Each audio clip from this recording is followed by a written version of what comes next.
Boy, there's a lot of good information in this video, you don't want to miss it. On today's video, I'm going to cover how to calibrate your air-to-fuel ratio gauge to the Datalogit so you can get the exact readings in order to adjust your map. I'm going to talk about the importance of having the right settings on the actual map, and I'm going to talk about a software that it will blow your mind on how easy it is to create a base map, the perfect base map, in a safe way. So sit down and enjoy the video.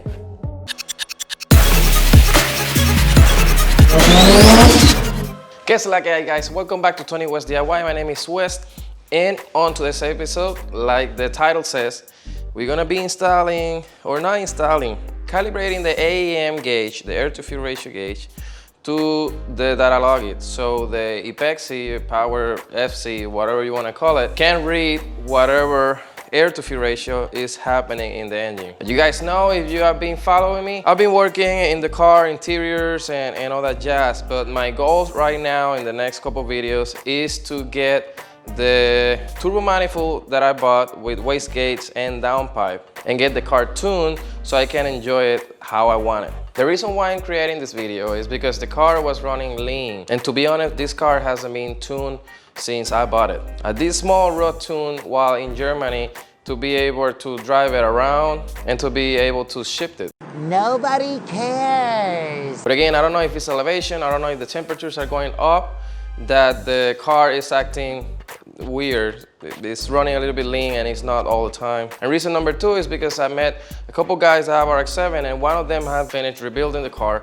and he needed a base map. I created a base map based on the map that he already had in his PFC, but we need to see the air-to-fuel ratio to see if we can smooth out the map of the fuel so he can break in and then get the car to the dyno later. I have to take the car out of the garage because if I try to turn on the car and try to calibrate that gauge inside the garage, I won't be able to finish the video. Let's get started.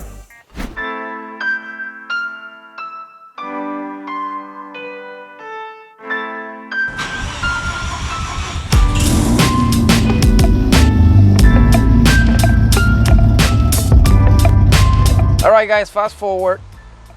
I'm not gonna show you guys how to remove the dash bar to get access to the air-to-fuel ratio gauge and in order to see the cables to attach it to the Datalogit. If you want to see that, I've covered it, I think, when I installed the radio. You can click on this card, or when I had to remove the whole dash panel. So I'm just gonna focus on today's topic. So first thing first, let's talk about the gauge. Apparently there's two versions. I don't know which one is newer. There's one that has only a white cable, black cable, and a blue cable. You go to the manual, that's the one that I have. Even though I googled the manual, even though this one is the 30-4110, and my gauge is 358460. Even though, you know, the serial number is different, this is the one that I'm going with. The reason why I said there's two versions is because this is the one that is mine. You see the black, white, and blue. The red one is in power, but it should be installed by now, because if not, the gauge won't work. All right, so found it. So that's the older version that it has the brown analog output, you see there, as the negative, and then the analog output white one. Now let's talk about the Datalogit. I'm not gonna cover again how to install it to the Apexi. If you want to see that video, you can click on that card. But I already have it installed here. Once you identify which cables or which version you have either the brown and white or the white and black, then you want to go and install it on AEM 2. Don't mind me, I installed AEM 3, AEM 4, but I'm just trying to see if I can get the calibration the more exact that I can. And again, I was just testing, but you can put it on A1, AEM 2. In my version, not the brown one, right? Because in this case, that version has two grounds, the one that goes to the battery or chassis or whatever you want to put it, and then the brown one, which it works as the ground for the signal. In my case, I only have one ground, and I try to put it straight to the battery, and you have to splice that ground to put the other side on the Datalogit, and I put it in the dash. Again, I'm just testing to see which is more accurate, and both of the cases I had the same readings. So in my case, I put the white wire from the gauge. In my case, AN3, your case, you can put it AN1, again, don't mind that. And then the ground goes to the chassis or whatever you want to put it, and then splice it and put this cable as the second one, either AN2 if you use AN1, AN4 for the ground in case you use AN3. Once you got that installed to the Datalogit, you want to check the manual for the AEM gauge range. What did you say? It will tell you the base in the volt is the reading that you're gonna get. So I got this manual out of the internet. I'm gonna post the link below in case you wanna use the same one, but again, you can just Google it. I think I Googled it, air to fuel ratio, AEM gauge, manual, something like that.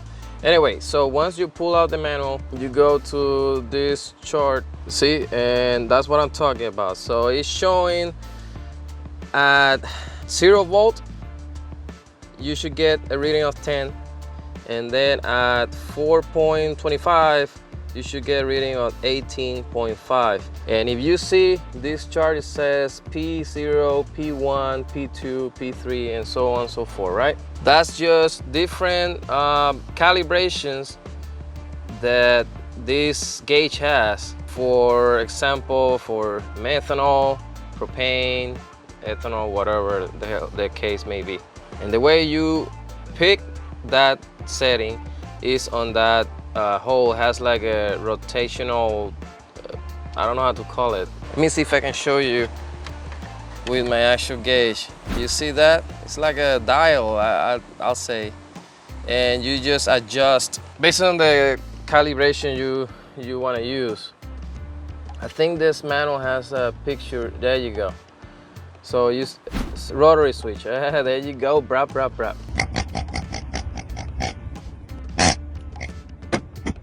That's how it's called. And then you see P0, P1, and all these settings. In case you get a used gauge, like my case, for some reason this gauge was in P03. Why? I don't know. But I didn't pay attention to that until later on, and that's why I was going through changing ground positions and all that crap, because the calibration wasn't accurate. And the way you want to see in which setting it is, when you turn on the ignition, it tells you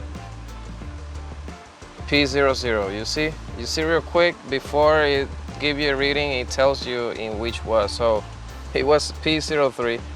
But again, that's the purpose of these videos, that I go through the whole research and crap, and you guys benefit out of it. So anyway, when that's done, P0, you plug the cables in the Datalogit to the computer, everything is fine. Now you need the main thing, you need the software for the PFC to be able to adjust it. So once you have the software up, you want to go to setup, you want to go to auxiliary, and then again, my case, AN3, AN4, don't mind that. And you as long as you have delta check, AN1, AN2, you can just install the cables here. So just think that this box in your position is this one.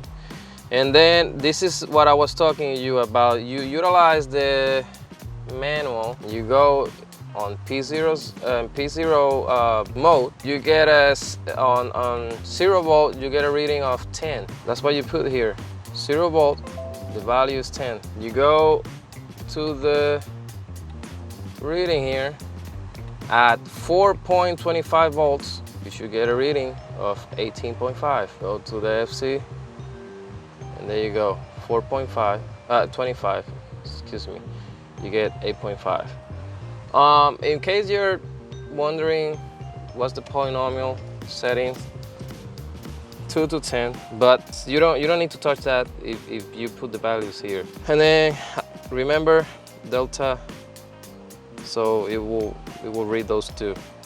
Press OK, Now you want to see the air-to-fuel ratio register on the map watch. Let me close this here and then I'll show you how to get to there.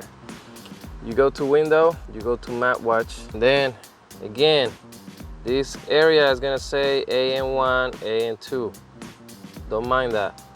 The reason of why I put 20, sometimes the air-to-fuel ratio bounce really quick, especially AEM. AEM is based on refresh rate. That's too much deep to go and you don't need to know that, but it fluctuates. So I put 20 milliseconds or more because that's kind of the average of the reading that I'm gonna get. You see here average and then 20, and that's kind of the more accurate you can get. And I already started logging just to see if it was matching the air-to-fuel ratio. So you pay attention of what the air-to-fuel ratio gauge say, and then you wanna match, get close. Usually AEM, based on my readings, the closest you can get is 0.2 to 0.43 off. But again, it won't affect that much unless you are on really high horsepowers and you're pushing the car. But at that point, the car should be in a dyno and a professional should be tuning it. So you don't have to worry about that. For these purposes, my reason is to fix the air-to-fuel ratio, street tune it the best I can, probably only in vacuum. I'm not even going to go on boost, and enjoy the car, change turbo manifold and do all that jazz. Once I get all that taken care of and get rid of the exhaust leak, then I will probably go to a tuner and a dyno. So once that is done, you want to log it. You press log and then start or press F1 on the key. I don't want to save it. My case is already hooked up to the car and initiating on, so it's reading. Once you get all that installed, you turn on the car, you let it warm up, and then you start getting the readings. All right guys, I had to come back to the house.